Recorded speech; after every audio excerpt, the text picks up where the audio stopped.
everyone. How are you all doing today? Can we hear me okay? Yes. Yes. Perfect. Thank you so much. So my name is Ren Biggs. I'm a personal banker here at Fifth Third Bank. And I'm just going to introduce myself a little bit about what Fifth Third is all about. And then later on here, you're going to hear from one of my colleagues, Peter. So I've been with the bank now here just a little over 2 years, but I've been in financial counseling for over 5. And I also have a master's degree in financial counseling. So every day for at least the past 15 years, I've been trying to work with individuals on meeting their goals, however they may look. Fifth Third itself, we were established back in 1858 in Cincinnati. Fun fact with our name, we were actually merged in 1920 with Fifth National and Third National Bank. But since then, we've been helping individuals, families, and businesses and communities grow through smart financial services that improve lives. And that's what we're here doing today. We want to try to help improve your lives and help give you some basics on what banking looks like. So today we'll be discussing the different types of banking services that are available to you to help you decide what services you might consider using. So I want you to think to yourself, have you ever thought about starting a savings account, getting a debit card, or helping your children open their first bank account? Perhaps you're interested in opening a checking account to pay bills online. And if so, you probably know that to meet your goals, you'll need to work with a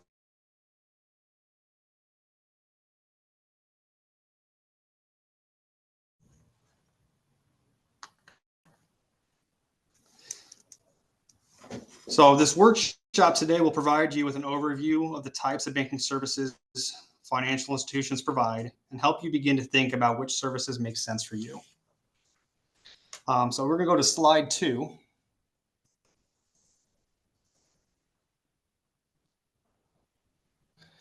So here we're going to learn how to identify different financial institutions. We're going to compare different types of bank accounts and choose the one that is right for you. Ways financial institutions protect and insure your money, and strategies to help protect your money when using online banking.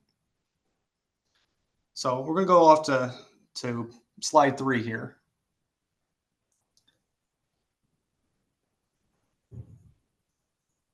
And I want you all to think about this, and hopefully it'll something that you can learn as we go forward. But think about what types of services do you need most from a financial institution? This may be different for everybody. It's not a one size fits all, and we're going to kind of learn that today of what that's going to look like for you. So many banks and financial institutions will have a variety of services you need, and that's okay. So we're going to explore the best way to meet your goals in this workshop. So slide 4 has another question I want you to consider as well. Where do you currently do your banking?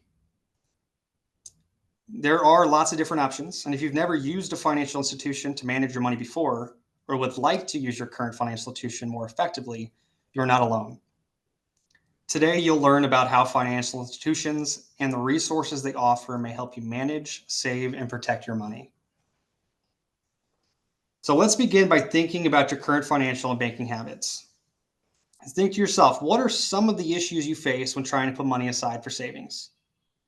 What issues have you encountered when trying to create a savings plan? And what are some reasons a person may choose to use a check cashing service? The decisions you make about how to save, convert checks into cash, or conduct other financial activities may be driven by your current needs as well as your future financial goals. The question to consider as you think about meeting your goals is, what do I need to do today to get where I want to be tomorrow? So financial institutions such as banks and credit unions are excellent resources when thinking about the best ways to save or work with money. So we're going to start with learning more about the financial institutions. So non-banking financial institutions are places where you can cash checks. There's someone who can transmit or convert money very effectively. Banks, on the other hand, are for-profit financial institutions that are federally licensed to receive deposits and issue loans. Their counterparts, the credit unions, which are nonprofit financial institutions that are member-owned and operated.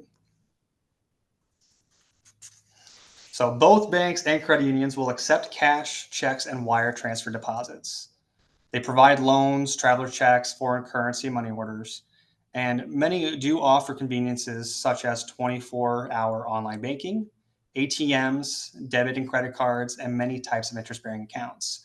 The great thing about both is they also have insurance on certain accounts up to $250,000 per person.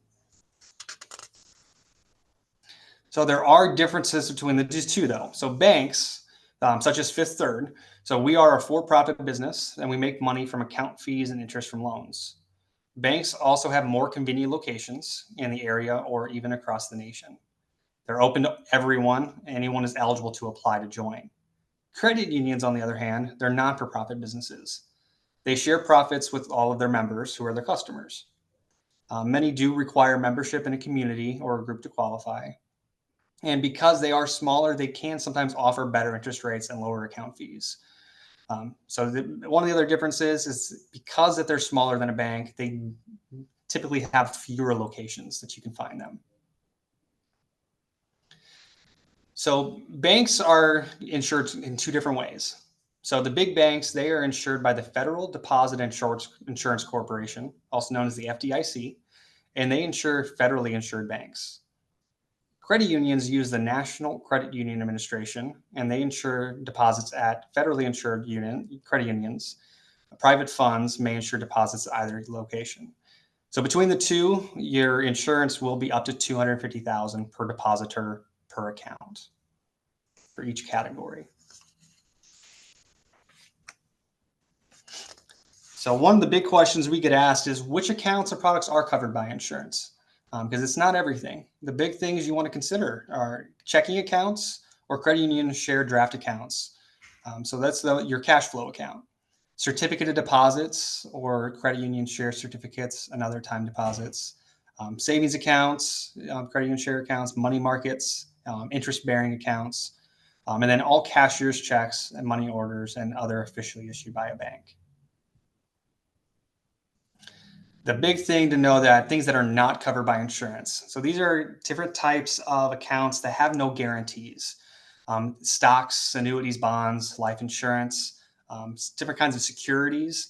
Those are all things that are market-based and because of such are not protected by the insurance. So earning and owing interest. This is a big thing that we want to look at is when you try to save money, it's a matter of how to grow your money. So when we look at that, how money grows, it's by interest. We consider it the annual percentage yield. So how much you're going to earn over time. Then owing interest, like on loans and credit cards, is the annual percentage rate. So interest is a fee paid to borrow money. Either the bank's borrowing it from you or you're borrowing it from us. It is collected by the lender and paid by the borrower. So when you deposit money into a bank or credit union, you are the lender and the bank is the borrower. And that means that the bank owes you the interest. On the other hand, with a loan, it's the opposite, where you're borrowing from the bank and you pay them back the interest. And interest is always expressed as a percentage. And when you go to look at applying for something or opening up a savings account, that is the percentage that you'll go off of. So here on this next slide, so types of accounts we're going to look at is checking and savings that we have right there. So checking accounts allow you to deposit and withdraw money for daily transactions. This is the money you'll probably have your paycheck go into that you'll be able to use a debit card off of. So with it, you'll want to, when you look for a new account, you want to be able to research what kind of overdraft fees do they have and monthly fees. Do they have minimum balance requirements or interest rates? Is there anything, do I have to pay a fee to use it, or are there ways that I can use it for free? Savings accounts, on the other hand, while you can deposit and withdraw money from it, they're designed for you to put money aside and collect interest off of it. Again, when researching different bank accounts, you want to make sure to go to different banks and find out, do I pay a fee to have this open? Do I have to have anything specific in it to avoid that fee? And so on. So at this point, I'm going to invite my colleague Peter here to talk a little bit more about some of these other accounts. Hello, thank you for that, Ren. I'm Peter. I'm also with Fifth Third Bank. I am a personal banker at a branch. I'm at their Solon branch and have been with the bank for over a year. Before this, I was with mortgages. So I know quite a bit about accounts and things. So hopefully we keep the learning going today. So we have specialized accounts. I'm going to talk a little bit about money market accounts. They're kind of like a hybrid between savings and a checking account. They earn a higher interest rate, but research those rates as well as the minimum balance requirements, because that may not fit you because of the minimum balance requirements. And it may be exactly what you're looking for as well, because it does have a higher return on interest. Certificate of deposits are type of savings accounts that pay a higher interest rate than the standard savings accounts, but because of the financial institution, hold your deposit for a fixed period of time. So the main difference between them is certificate of deposits are held within the bank, where money markets are liquid. You have access to the cash. Certificates of deposit have a penalty usually involved if you wanted to break the term of the time. So both have a higher rate of return with some parameters with those. So there's two types of accounts that we can set up for you. Joint ownership is an account owned by the minor as well as their parent or guardian. Both the minor and the parent guardian can make deposits and withdrawals, but sometimes the minor must receive authorization from the parent or guardian to make those withdrawals. The nice thing about that is it teaches them to budget. And then also the parent or guardian is actively coaching them along the process as well. The custodial accounts, or the parents or guardians, can open up the account in the minor's name, but only the parent or guardian may withdraw money from the account. And all transactions must be made for the minor's benefit. So that's the main difference between specialized accounts. When you select your account, there's a lot of things to consider before even walking in the door to a bank to open up the account. You may want to consider who is the account for, what is it, the purposes of it going to be? Is it for everyday transactions, long-term savings? Are you looking for that rate of return? If it's a savings account, do you want to be able to access it at any time? Or would you prefer to have it grow untouched for a fixed period of time? If it's a savings account as well, do you have enough money for a basic account, money market account, or a CD or a shared certificate? This is another polling question now that we're getting into that time of college and the school year just ended. Ali has been saving for his daughter's college fund. He has about 20,000 saved and has a goal to save about 40,000 over time. He's been keeping money at home, but recently he moved to tuition savings into a safety deposit box at a nearby financial institution. What other options do you think would work for Ali so that the money is protected? And like Ren was talking about with the FDIC or with the credit unions, that they are guaranteed money and it is protected. So you may want to consider a checking account, savings account, perhaps a CD, money market, a brokerage account, share certificate, or all of the above. Certainly under FDIC, you'd want to consider doing the checking and savings, CD, money market, because those are, all four of those are protected. And then the next part is, although he has saved 20,000, he's still $20,000 short of his goal of 40,000 for the college fund. So should he choose to take out a loan, which option would you feel that would be best? Option A is the principal amount of the 20,000, interest rate at 5%. The loan term is 5 years. Option B has the same loan amount, same rate, but the loan term is 5 years, so it's 3 years sooner. You notice the total interest owed on option A is 5,000, and the total interest owed on option B is 2,000. So the shorter term saves you a lot of interest, but bear in mind that that may have a higher, it will have a higher payment because you're shortening that term. But certainly it's always best when you're going lending to use the shortest term because it can save you a lot of interest. Now that we talked about all of the different accounts, it's time to go into a branch and see what account we want to open.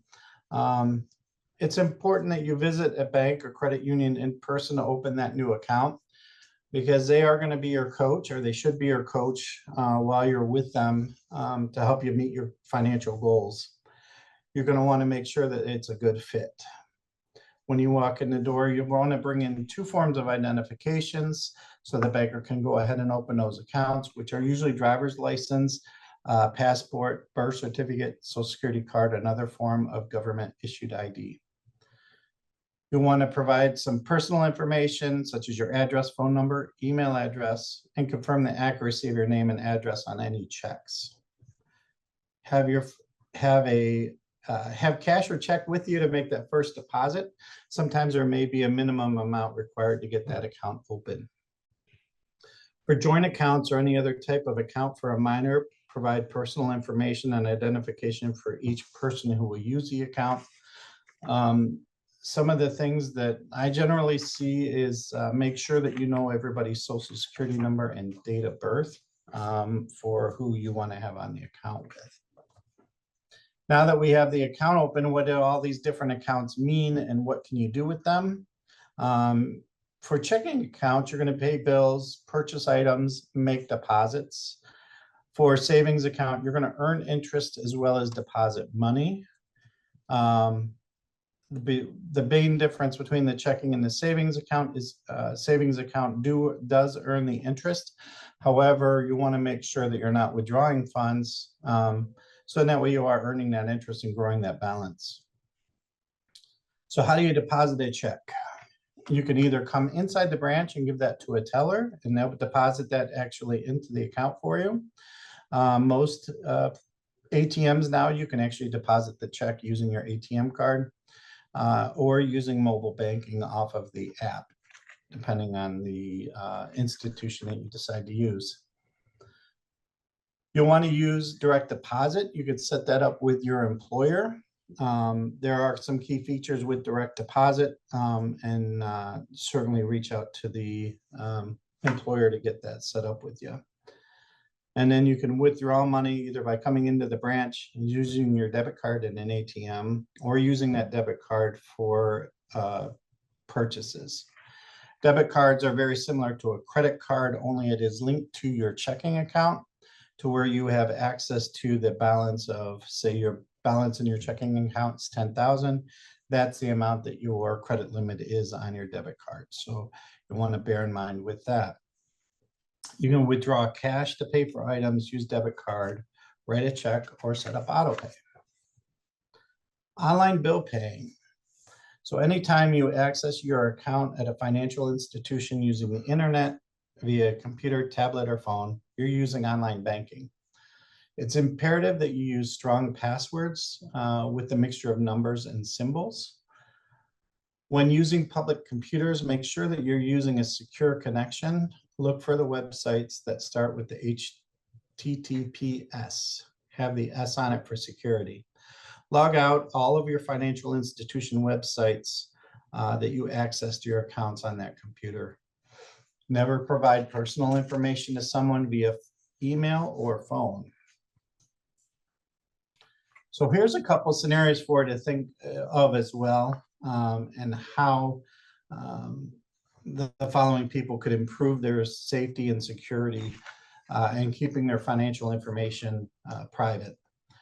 George is very disorganized. To make things easy for himself, he uses the same password for all accounts and devices. Amira creates accounts security questions using personally identifiable information like street name she grew up, the place of her birth, and her birth name. Ming loves the convenience of mobile banking, and she often checks her accounts when she is at a cafe or restaurant. And finally, Sam doesn't have a computer, so he does his online banking at a public library. None of these are necessarily wrong. However, you want to make sure that you're keeping your information safe and secure. So obviously using the same password for all your accounts and devices isn't necessarily the safest thing. And then you also want to make sure that you're not using personally identifiable information like animal names, things like that. Obviously, the convenience of mobile banking when you're in a cafe and a restaurant, sharing that Wi-Fi, make sure that you're protected. And then Sam doesn't have a computer as library online banking. We talked a little bit about that. Make sure you log off and that you have a secure connection at that library. So this has been great talking to everybody. Hopefully today you learned how to identify different financial institutions, how to compare different types of bank accounts that you may choose, the one that's a right fit for you. Always are ways financial institutions protect and insure your money, as well as strategies to help you protect your money when using online banking. Ren and I do have some more time, so if there's any questions, certainly feel free to put those in the chat. We'd be more than happy to answer anything you may have. Otherwise, I'll turn it over to Anna. Hey, does anyone have any questions in regards to the presentation? If you do, you can either put them in the chat or you can just turn yourself off mute and ask the questions.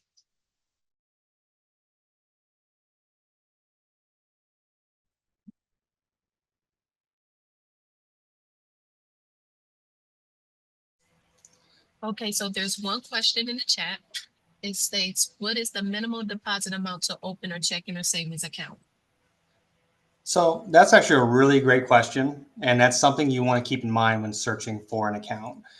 Every financial institution will have their own requirements. And some of them will require a minimum deposit either to open or to maintain. But some of them actually don't have one at all. So keep that in mind when you are searching. See if they do have that requirement. Typically on the entry level basic accounts, there will be a small number, if nothing at all. But there are some like high yield accounts, they may be 5,000 or more. And yes, there are some institutions that have certain benefits and perks for seniors. I know here at the bank, we have our own program for them, like with discounted checks. And there's always some liberties where they can waive fees. But that is a good thing to look at when you look at institutions, is what kind of benefits do they have for their members, especially those who may be in certain different journeys in their life where, like as senior citizens or military banking, something where they may have those extra benefits. So good questions to have.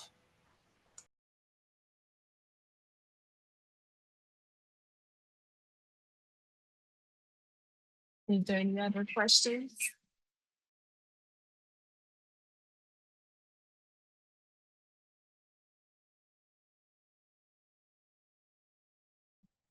Okay, there's another question in the chat. What are the requirements to open an account for a child or student? So I've actually done this quite a few times. So the requirements are that we would need ID for the parent or the guardian, and then the student. Obviously, if they're not 16 or they haven't started the temporary program, they're not going to have any type of a state ID, which is fine. They can even bring their ID from their school, social security card or birth certificate would be best. But certainly we can overcome things like that with the minor.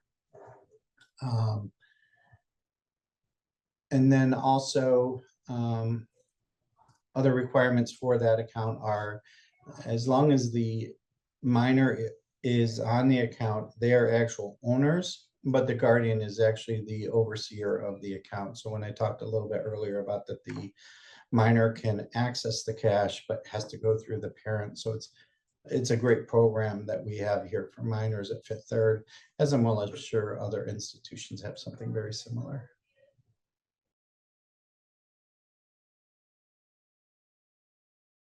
Okay, there's another question. It states, can you please give me more information about your home ownership program? So that's a good question.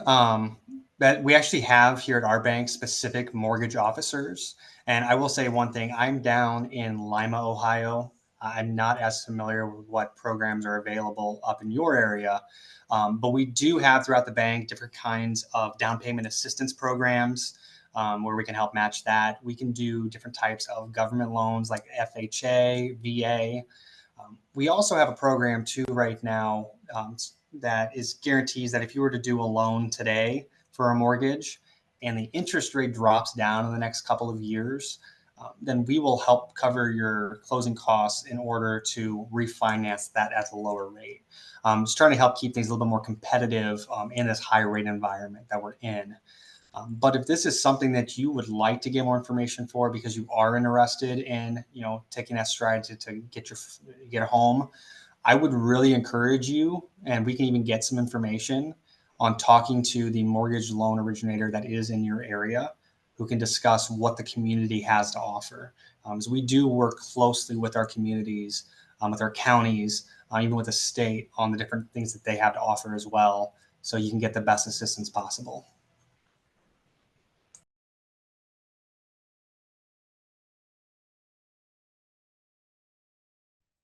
Okay, another question states, what is the credit amount required to get a home ownership loan? Again, that would be something specific to the mortgage loan officer, as well as what program, because each program that you qualify for varies. There's a lot of variables there that we can help you walk you through. Okay, so then there's another question. Ms. Johnson stated, not sure if this been asked already, but how does Fifth Third ensure accounts are protected? I've been seeing an upswing of identity theft issues. So that is actually a fantastic question because yes, there is a rise of scammers and fraud happening right now. Specifically at Fifth Third, we do offer fraud protection on the account, and we actively monitor accounts in real time to ensure that these accounts are safe and secure. But there are some transactions that may come through, and we protect our customers through our disputes resolution department and helping get their money back. We will block cards, and get new ones issued, or even open up new accounts if the account itself was exposed. That's one of the reasons whenever we open an account and going forward, we'd really like to go over the security aspects. One thing that we've started here recently, we have something called Smart Shield. Smart Shield helps you learn what the common scams are and how to keep your accounts secure through your devices that you use, like a computer or your smartphone.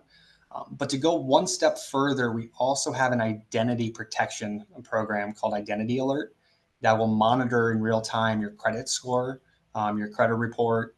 We will monitor all of your different credit cards and your bank accounts. And we'll go one step further with that too. And we look at the dark web. We're looking at public records. Is any of your personal identifying information exposed? And along with that program, you also have identity theft insurance, where we can help assist you for anything that may happen. Each bank does have something probably similar to that, but we like to look at the holistic. Is it's not just about the operating account you have, but anything financial or personal in your life that we can help you secure. We want to do so to keep that protected. Okay, another question. I have a few questions that's really pertaining to credit repair. So they asked, do you assist with credit repair? And then another question states, what do you think is a good credit score? And what is a credit score that someone can get a credit card?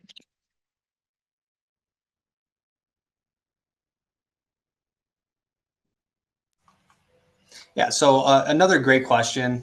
We do have a program that helps with credit repair. There's not necessarily a specific credit score you need to get into that. We've assisted people in establishing credit and repairing credit. It's called the secured credit card.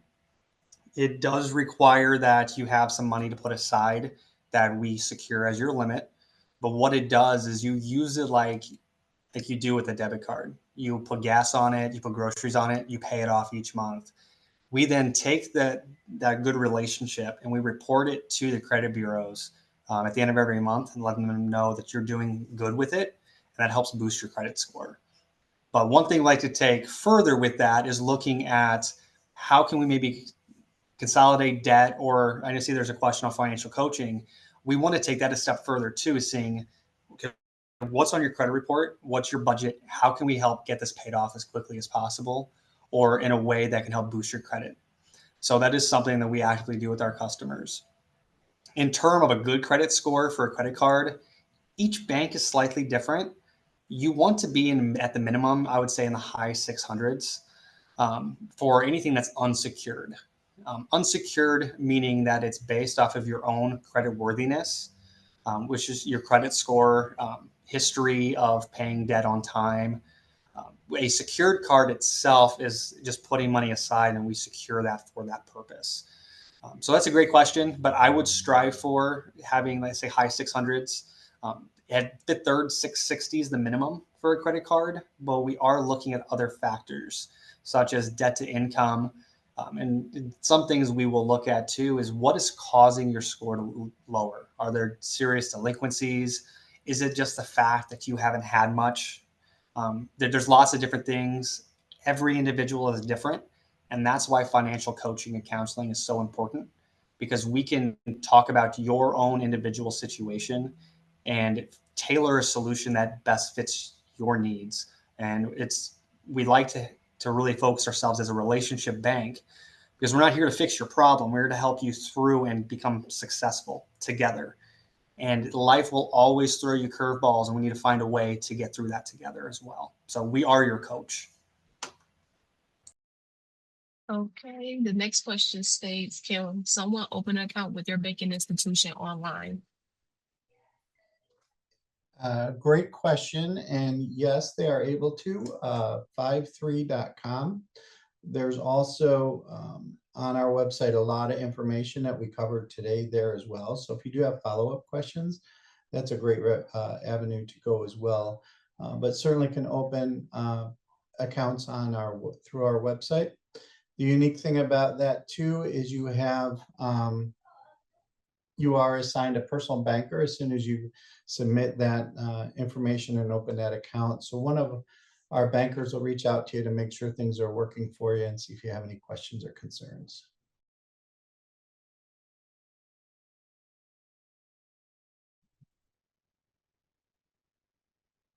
Okay, so there are a few other questions in regards to home ownership. They ask, do you offer to pay for the closing costs? What are the requirements for that opportunity? So for the home ownership question, down payment assistance, where we do help cover those costs, there's different types of requirements. One is, what type of loan are you going for? Is it an FHA? Is it a VA? Is it a conventional type loan? And then I do know part of it is income based. So there are lots of different things. And every once in a while, we get grant money from the state in that at different times that we're able to help apply to help cover those costs.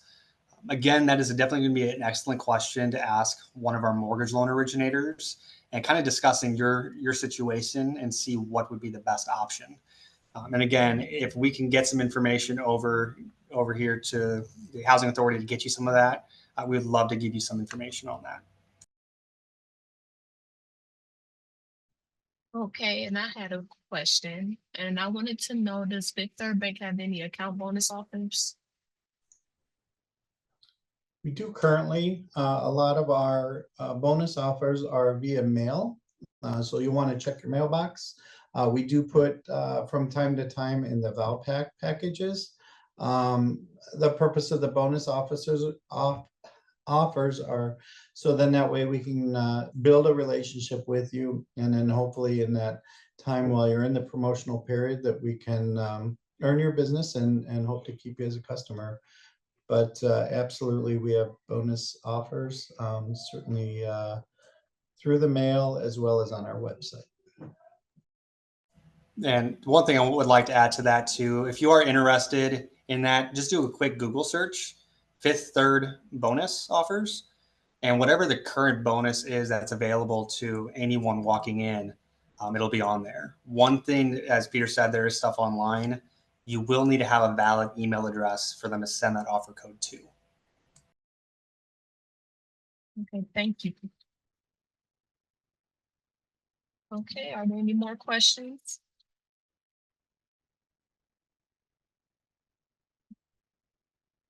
Okay, well, thank you both for the presentation. It was wonderful, very informative. I don't guess anyone has any more questions, so that will conclude today's webinar. And I'm going to stop the recording. But thank you everyone for attending. Thank you for the presentation. And have a Thank good you, day. Ms. Bell. You're welcome. Yes. Thank you. Thank you so much for having us.